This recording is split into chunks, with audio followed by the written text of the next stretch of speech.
बिजली दे नहीं पा रहे हैं। फ्री देने की बात कर रहे हैं। बिल में फ्री लिखा है, वो शब्द आने के बाद बिल का अमाउंट लगभग वो का वो है जो 4 साल पहले। फ्री बिजली देने के चक्कर में आपने राजस्थान को बिजली फ्री कर दिया। जब ट्रांसफार्मर बंद है तो लाइट नहीं आई, लाइट नहीं आई तो मीटर नहीं चला, तो बिल कैसे आए? भामाशाह योजना बंद होने के बाद 1.5 साल तक राजस्थान का गरीब आदमी अपने इलाज के लिए दर दर भटकता रहा। अशोक गहलोत की नींद नहीं हुई। चिरंजीवी योजना राजस्थान के बॉर्डर पार करते ही नहीं। तो मेरा एक कार्यकर्ता गया था, मैंने फ़ोन किया, वहाँ के मंत्री को फ़ोन किया, मैंने कहा कुछ गरीब आदमी है, कुछ मदद करो।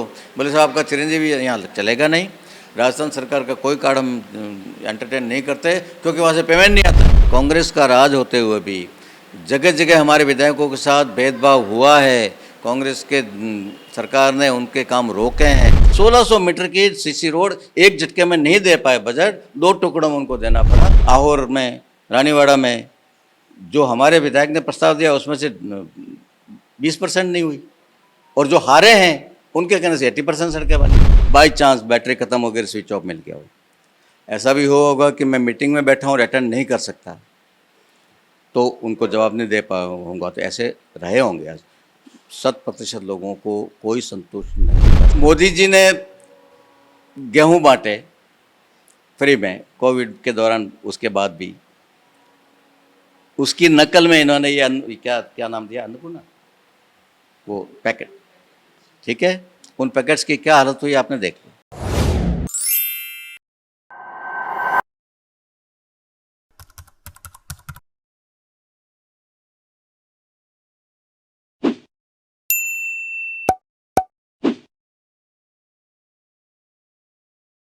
नमस्कार। Star shine Rajasthan team Jaipur के चैनल में आप सभी दर्शकों का स्वागत है। राजस्थान में कुछ ही समय में विधानसभा चुनाव होने जा रहे हैं 2023 के।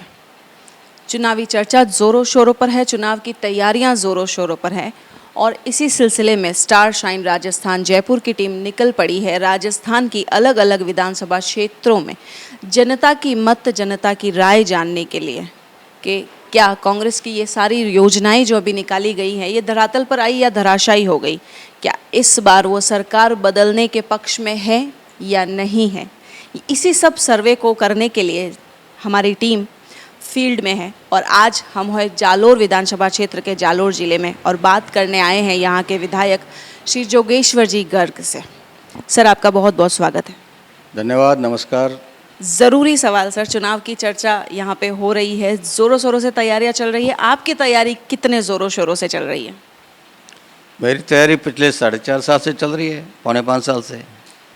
जिस दिन विधायक बनता हूँ उसी समय से दूसरे चुनाव की तैयारी शुरू रहती है, कभी बंद ही नहीं करता मैं। जी, तो बात करेंगे कि जनता थोड़ी सी समझदार हो गई है, अब डिजिटल जनता हो गई है, अच्छा बुरा सही गलत समझ में आने लगे है उन लोगों को, सोशल मीडिया का ज़माना हो गया और जो भी चीज़ें हैं डायरेक्ट जनता के सामने आ रही है। इस माहौल में आप कौन कौन से ज़रूरी मुद्दों के साथ इस चुनाव में वापस मैदान में उतर रहे हैं? आपने ठीक कहा, जनता बहुत समझदार है। अब जनता को बेवकूफ़ बनाना बहुत मुश्किल है, और जो बनाने की कोशिश कर रहे हैं वो मुँह की खाएंगे, इसमें कोई शक नहीं। एक तरफ भारतीय जनता पार्टी की सरकार दिल्ली में चल रही है, और इससे पहले राजस्थान में वसुंधरा जी के नेतृत्व में चल रही थी। जो काम उस समय यहाँ राजस्थान में हुए और जो भारत सरकार 9 साल से काम कर रही है, उस सब को देखते हुए जनता को बहुत अच्छे से समझ में आ गया है कि ये लोग जो बोलते हैं वो करते हैं।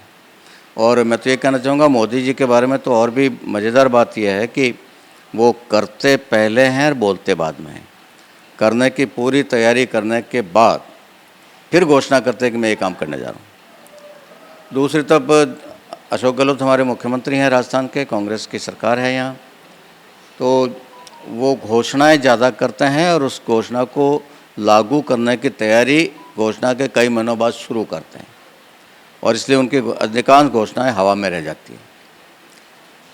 मुझे अच्छी तरह से याद है, इस बार मुख्यमंत्री बनने के बाद विधानसभा में जो पहला भाषण उनका हुआ था उसमें उन्होंने बड़े गर्व से कहा था कि राजस्थान बिजली उत्पादन के मामले में सरप्लस है। जितनी राजस्थान को बिजली चाहिए उससे ज़्यादा हम पैदा कर रहे हैं। पिछले 2 साल से राजस्थान की जनता बिजली संकट से जूझ रही है। यदि हम सरप्लस थे तो बिजली कहाँ गई, जनता पूछ रही है। बिजली दे नहीं पा रहे हैं। फ्री देने की बात कर रहे हैं, तो फ्री देने की घोषणा के बाद बिल में फ्री लिखा है, वो शब्द आने के बाद बिल का अमाउंट लगभग वोका हुआ है जो 4 साल पहले था। अमाउंट में कोई परिवर्तन नहीं आया, क्योंकि यूनिट्स आपने फ्री करी होगी मान लो कुछ लोगों की, लेकिन दूसरे चार्जेज आपने इतने बढ़ा दिए हैं कि वो फ्री का असर समाप्त हो जाता है। फिर फ्री थोड़ा बहुत असर फ़ायदा मिल भी रहा है किसी गरीब को, तो बिजली कहाँ है? तो फ्री बिजली देने के चक्कर में आपने राजस्थान को बिजली फ्री कर दिया है। उत्पादन नहीं है आपके पास, आप डिस्ट्रीब्यूशन प्रॉपर नहीं कर पा रहे हैं। डिस्ट्रीब्यूशन व्यवस्थित करने के लिए जो रेगुलर अपग्रेडेशन होना चाहिए सिस्टम का, वो आप नहीं कर पा रहे हैं। नई लाइनें नहीं डाल पा रहे हैं, नए जीएसएस नहीं बना पा रहे हैं, नए कनेक्शन नहीं दे पा रहे हैं, जो है उनको भी फीड नहीं कर पा रहे हैं। राजस्थान सरकार की घोषित नीति है पिछले 20 साल से, ट्रांसफार्मर किसान का जले, 72 घंटे में नया मिलना चाहिए। पिछले 1.5 साल का रिकॉर्ड उठा के मैं चैलेंज से कहता हूँ, जालौर ज़िले के एक भी काश्तकार को 72 घंटे में नहीं मिला 1.5 साल से। 2-2 महीने बाद तक के उदाहरण है मेरे पास। मेरे क्षेत्र एक काश्तकार है जिसका मैंने नाम लेके जिला परिषद की मीटिंग में नोट करवाया था, 56 दिन बाद उसको ट्रांसफार्मर मिला था गर्मी के सीज़न में। अब ये ज़्यादा समस्या इस सर्दी के सीज़न में आती है। गर्मी में जब कम बिजली जलती है, गर्मी में जो ट्रांसफार्मर भी कम जलते हैं, तब ये हालत थी।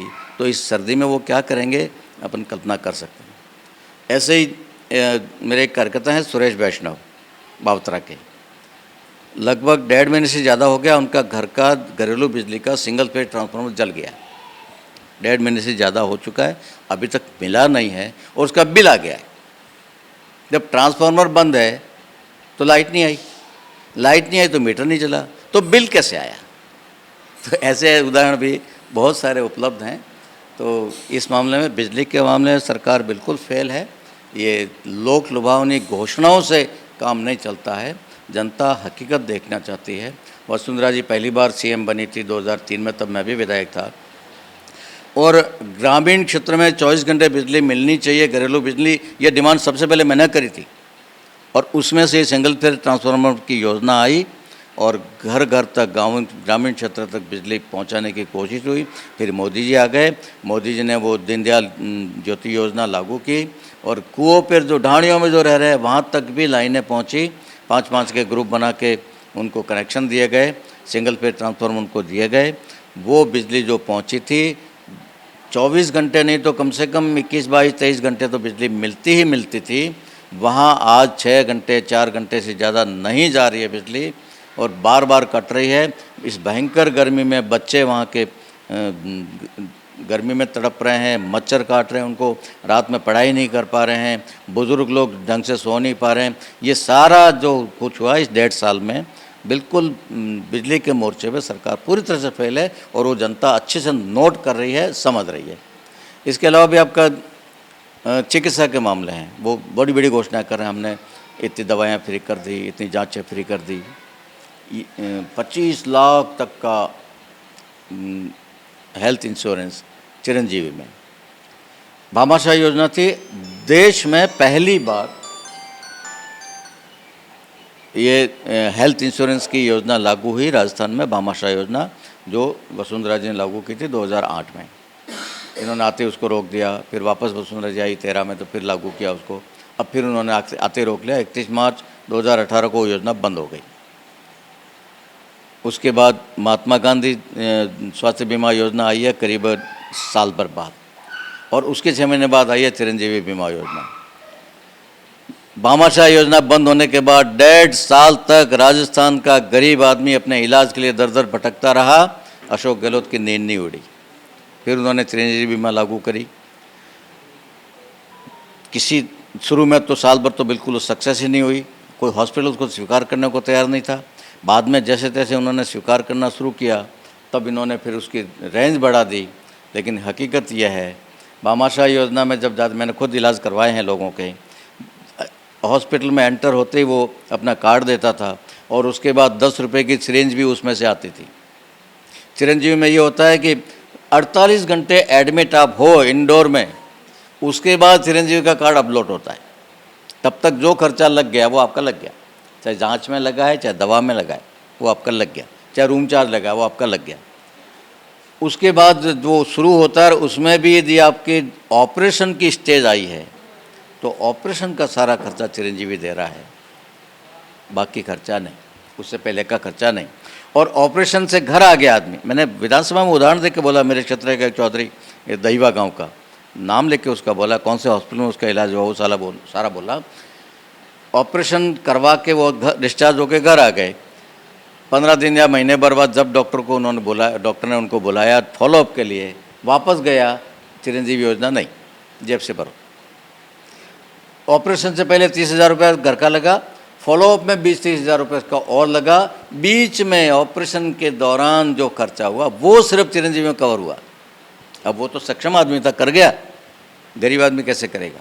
ये फेल्योर योजना है, अव्यावहारिक योजना है, जिसका ढिंडोरा ये पीटर। उसमें भी एक सबसे बड़ा लेकुना मैडम मैं आपको बताऊं, राजस्थान में खासकर प्रवासी राजस्थान में प्रवासी बहुत है। 30% पॉपुलेशन ऑफ जोधपुर संभाग बाहर है, लगभग 1/3। आयुष्मान भारत योजना लागू होती तो पूरे देश में लागू होती है। जालौर का आदमी चेन्नई में बीमार पड़े तो आयुष्मान कार्ड से वो इलाज करवा सकता था। चिरंजीवी योजना राजस्थान के बॉर्डर पार करते ही नहीं है। जो हमारे नौजवान लोग वहाँ पे बिजनेस कर रहे हैं या दुकानदारों में, फैक्ट्रियों में या नौकरियां कर रहे हैं, वो यदि वहाँ बीमार पड़ जाए, उस चिरंजीवी योजना का उसको कोई लाभ नहीं मिलता है। और आयुष्मान भारत आपने लागू नहीं करी क्योंकि मोदी जी का नाम हो जाएगा। राजस्थान में आयुष्मान भारत लागू नहीं है। मध्य प्रदेश का नागरिक गुजरात के सिविल हॉस्पिटल में जाता है, उसका फ्री इलाज होता है क्योंकि मध्य प्रदेश सरकार उनको एंटरटेन कर रही है, पेमेंट कर रही है।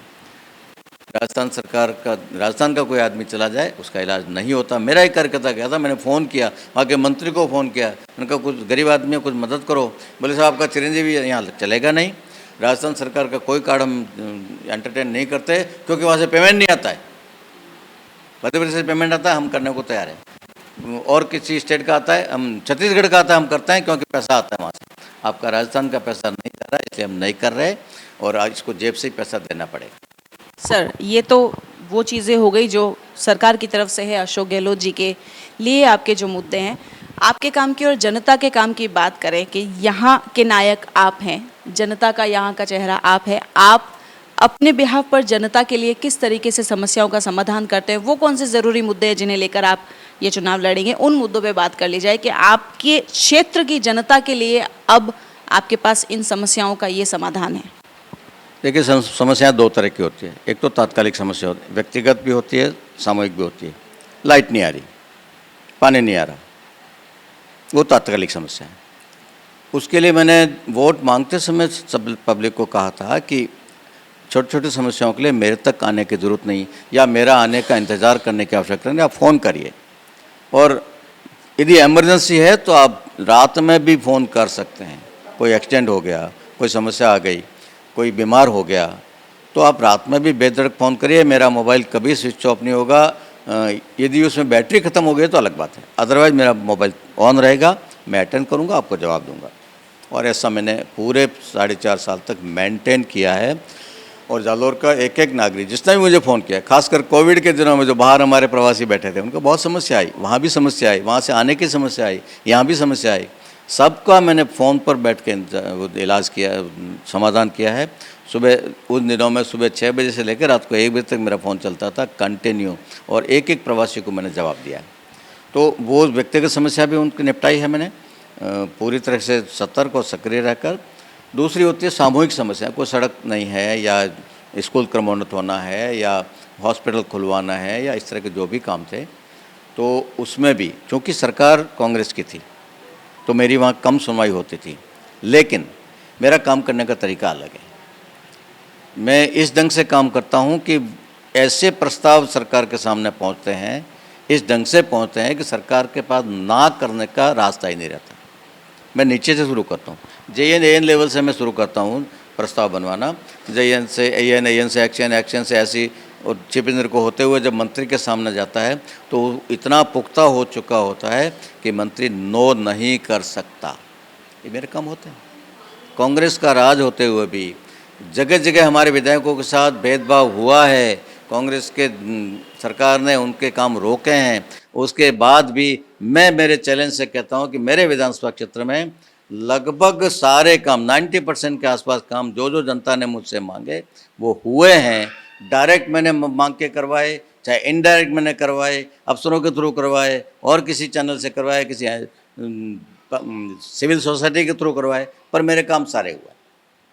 सर, आपने जैसे बताया कि आप 90% लोगों की समस्याओं का समाधान कर लेते हैं और फ़ोन पर कर लेते हैं जहां तक हो सके।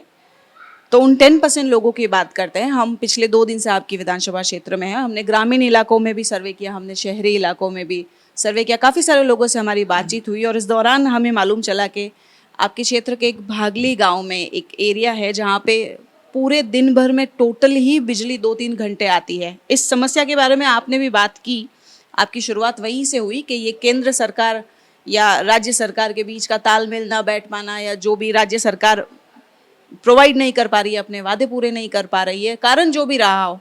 लेकिन आम जनता का ये कहना है कि यहाँ के जो विधायक जी हैं, सरपंच हैं, वो हमारी सुनवाई ही नहीं करते हैं जब हम शिकायत लेकर जाते हैं। देखिए, बिजली नहीं आ रही है, सरपंच के बस का रोक नहीं है। सरपंच प्रधान उसमें कुछ नहीं कर सकते, प्रमुख कुछ नहीं कर सकते। बिजली नहीं आ रही, मैं शुरू यहाँ से कर रहा हूँ, और बिजली देना राजस्थान सरकार का काम है। सरप्लस बिजली होते हुए आप नहीं दे पा रहे हैं, मुख्यमंत्री का फेल्योर है। मैं भी कह रहा हूँ बिजली नहीं आ रही, मेरे घर में नहीं आ रही। मेरे घर में दिन में 4 बार कटती है। मैं तो VIP हूँ, मेरे घर में दिन में 4 बार कटती है, और मुझे फ़ोन करना पड़ता है। फ़ोन करने के भी आधे घंटे 1 घंटे बाद आती है। ग्रामीण बागली क्षेत्र में ये सारा इंडस्ट्रियल एरिया, अधिकांश इंडस्ट्रियल एरिया बागली क्षेत्र में है। वहाँ पे इसके 33 kV के 3 GSS ऑलरेडी हैं। चौथा GSS बनना चाहिए, इतना पावर लोड है, ये यहाँ के अफसर स्वीकार कर रहे हैं। प्रस्ताव यहाँ से गए, राजस्थान सरकार ने स्वीकृत नहीं किया। बागली गांव की जो किसान और जो आबादी है उसको इंडस्ट्रियल एरिया के अलावा अलग GSS देना चाहिए, ये डिमांड हमने करी। प्रस्ताव यहाँ से गया और वो ठेठ जयपुर तक पहुँच के, जोधपुर डिस्कॉम तक पहुँच गया। उसके बाद से अटका पड़ा है, शायद पैसा नहीं मैनेज कर पा रही है सरकार या क्या है। बाकी जस्टिफाइड है, होना ही चाहिए था। बिल्कुल ठीक पकड़ा आपने, वहाँ ये समस्या है, और इसलिए है कि इतने GSS होने के बाद भी वहाँ बिजली का लोड इतना ज़्यादा है कि वो ग्रामीण क्षेत्र बेचारा परेशान हो रहा है। उनको अलग GSS देना चाहिए। सब सहमत हैं, लेकिन पैसा नहीं आ रहा है। जो कागजी कार्रवाई मुझे करवानी चाहिए थी, मेरा दायित्व मैंने पूरा कर लिया। पैसा देना राजस्थान सरकार का काम है, वो नहीं दे रही है, इसलिए नहीं हो रहा है।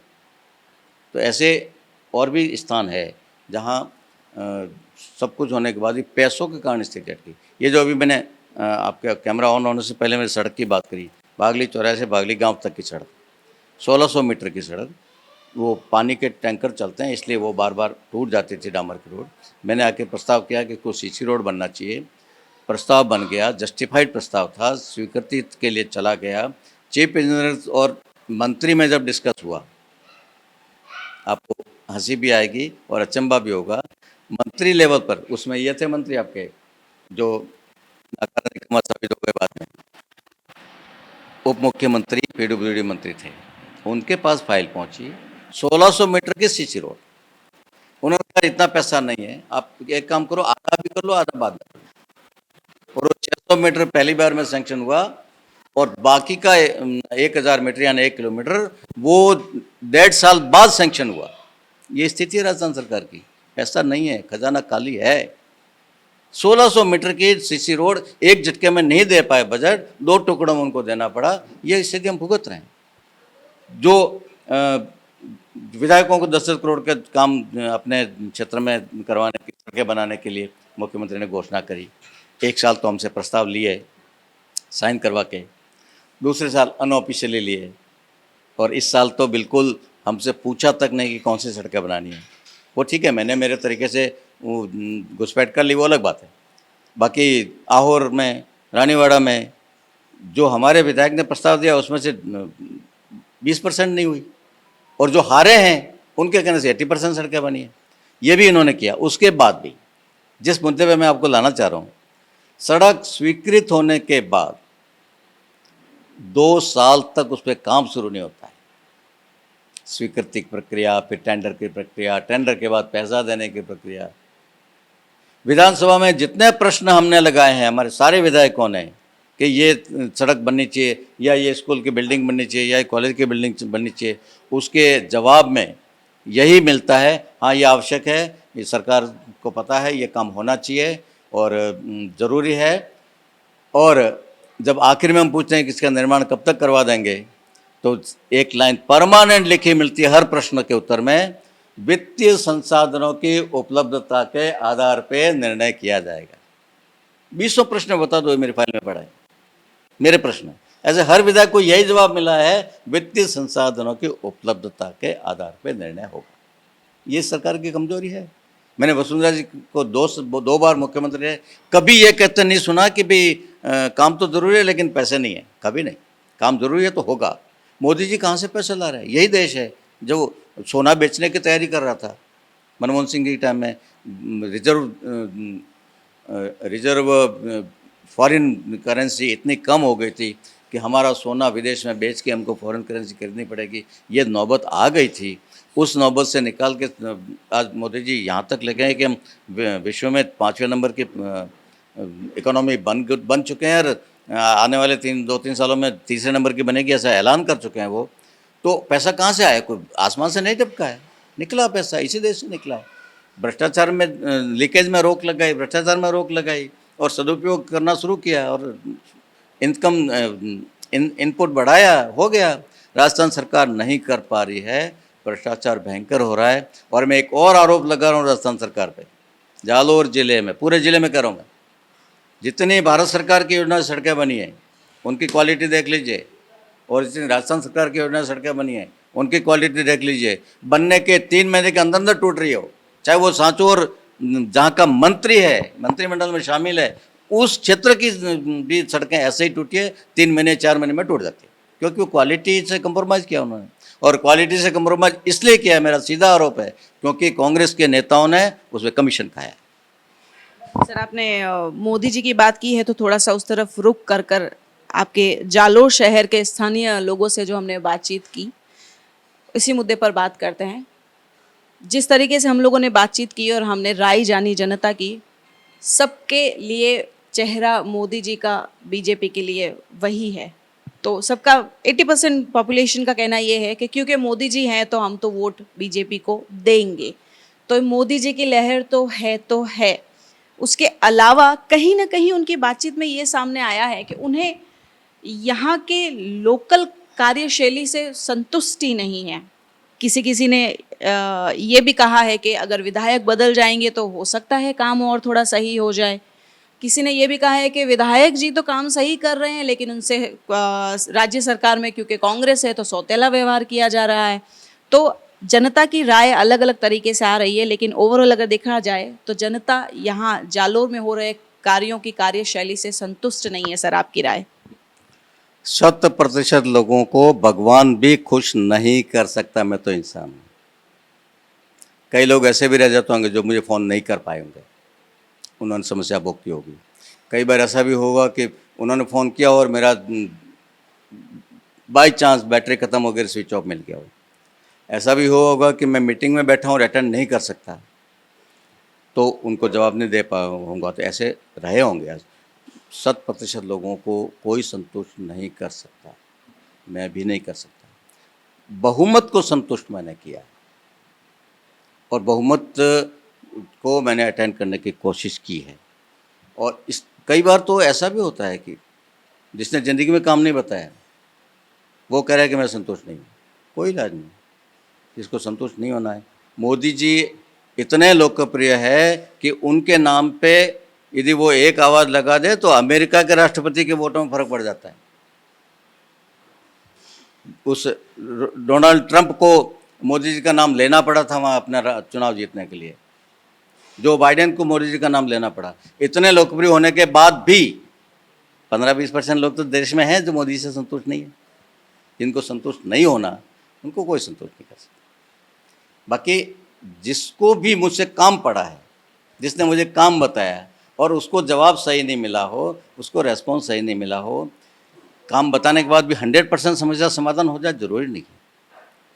कई बार थोड़ी बहुत मैंने, किसी ने कहा कि डॉक्टर को फ़ोन करो, और मैंने डॉक्टर को फ़ोन किया और उसमें डॉक्टर ऑपरेशन थिएटर में तत्काल वो बात नहीं कर पाया। 2 घंटे बाद बात हुई, तब तक वो मरीज़ डिस्टर्ब हो गया। संभव है। तो 100% काम होना पॉसिबल नहीं है, कोई नहीं कर सकता। मैंने मैक्सिमम को संतुष्ट करने की कोशिश की है, मैक्सिमम को सेवा देने की कोशिश की है, और किसी से किसी भी काम के बदले में कुछ डिमांड नहीं की मैंने, कुछ डिमांड नहीं की, और किसी के साथ भेदभाव नहीं किया। जिसने भी मुझे फ़ोन किया होगा या मेरे घर तक आया होगा या मुझे कहीं मिला होगा और काम बताया होगा, मेरे हॉस्पिटल में ब्लड चाहिए, आप व्यवस्था करा दो, मैंने किसी से ये नहीं पूछा कि तूने वोट किसको दिया था। और मेरे भाषणों में ओपनली कहता हूँ, जिन्होंने कांग्रेस को वोट दिया है वो भी, यदि व्यक्तिगत तकलीफ पड़ जाए, पॉलिटिकल तकलीफ की मेरे पास कोई इलाज नहीं है, व्यक्तिगत समस्या आ जाए, कोई घर में बीमार है, कोई एक्सीडेंट हो गया, कोई ऐसा हो जाए, संकोच मत करना कि यार इसको हमने वोट नहीं दिया, इसको कैसे काम बताएं। संकोच मत करना, बेधड़क आना। आपको मैं ये कभी नहीं पूछूंगा कि आपने वोट किसको दिया है, ये भी नहीं कहूँगा कि अगली बार किसको दोगे, पर आपकी समस्या का समाधान मैं करूँगा, इंसानियत के नाते मैं करूँगा, और करता हूँ, मैं किया है मैंने। उसके बाद मैं फिर कह रहा हूँ कि 100% को भगवान भी संतुष्ट नहीं कर सकते। सर, बीजेपी की परिवर्तन रैली चल रही है, आप सह प्रभारी है, सुनने में आया है इस रैली के, तो आपको क्या लगता है इस परिवर्तन रैली से क्या लोग जुड़ पाएंगे? लोग तो परिवर्तन के तैयार बैठे हैं, इसमें कोई शक नहीं। जितने भी सर्वे आ रहे हैं, 6 महीने पहले तक तो एक कांग्रेस के बड़े तीसरी बार के विधायक ने मुझे कहा, व्यक्ति को मैं नाम नहीं बोलूँगा, जो अशोक जी के बहुत गुणगान करते हैं, सरकार के विधानसभा में भारी गुणगान करते हैं, बहुत दबंग होकर प्रभावी तरीके से गुणगान करते हैं, उस विधायक ने व्यक्तिगत रूप से मुझे कहा कि इस बजट से पहले तो सर्वे में 30 से 40 सीटें कांग्रेस की आ रही थी, बजट इतना अच्छा दे दिया मुख्यमंत्री ने, ये फ्री वो फ्री सारा किया है, उसके कारण थोड़ा फर्क पड़ा है, हम 70-80 तक पहुंच गए। ये कांग्रेस का तीसरी बार का विधायक, वरिष्ठ नेता, बहुत संजीदा नेता, जिसको राजनीति की अच्छी समझ है, वो कह रहा है मुझे व्यक्तिगत बातचीत। तो वो भी 70-80 पर ही घूम रहे हैं। 100 का आंकड़ा अब भी पार नहीं हो रहा है, किसी भी सर्वे में नहीं हो रहा है, इतना फ्री बांटने के बाद भी। और इस फ्री की भी पोल खुलेगी, मोबाइल फ्री बांट रहे हैं। अब जो लोग मोबाइल लेने जा रहे हैं उनको मोबाइल नहीं मिल रहा है, गारंटी कार्ड मिल रहा है। मैं गारंटी देता हूं कि तुमको मोबाइल मिलेगा, कब मिलेगा पता नहीं। ये जो मोदी जी ने गेहूं बांटे फ्री में कोविड के दौरान, उसके बाद भी उसकी नकल में इन्होंने ये क्या नाम दिया, अन्नपूर्णा, वो पैकेट, ठीक है, उन पैकेट्स की क्या हालत हुई आपने देख ली। आपके मीडिया के लोगों ने खोल के उनके वीडियो बनाए हैं, और उसमें क्या निकला है, कैसी मिर्ची निकली है, कैसा धनिया निकला है, कैसा तेल निकला है, वो सारा राजस्थान देख रहा है। तो नकल करना आसान है। अशोक गहलोत पिछले 5 साल से नरेंद्र मोदी को कॉपी करने की, नकल करने की पूरी कोशिश कर रहे हैं, और हर मुद्दे पे फेल हो रहे हैं। तो नकल होती है, असल होता है, ओरिजिनल होता है, तो फेल हो रहे हैं। इस फूड पैकेट में भी फेल हुए हैं वो, और इस जांच फ्री दवा और फ्री जांच में भी फेल हुए हैं वो। डॉक्टर कह रहे हैं कि साहब ये दवा जो सरकार हमको दे रही है, ये हम देंगे तो मरीज ठीक नहीं होगा, सब स्टैंडर्ड दवा है, लेकिन हमारी मजबूरी, हम लिख नहीं सकते, यदि हम बाहर के लिख देंगे तो हमारे खिलाफ कार्रवाई हो जाएगी। डॉक्टर्स कह रहे हैं। बोले हम फेल हो रहे हैं। अब मरीज बाहर जाके कहता है फलाने जी डॉक्टर के पास गया था, मेरा कोई इलाज ही नहीं हुआ। डॉक्टर बेचारे क्या करे, दवाई सब स्टैंडर्ड।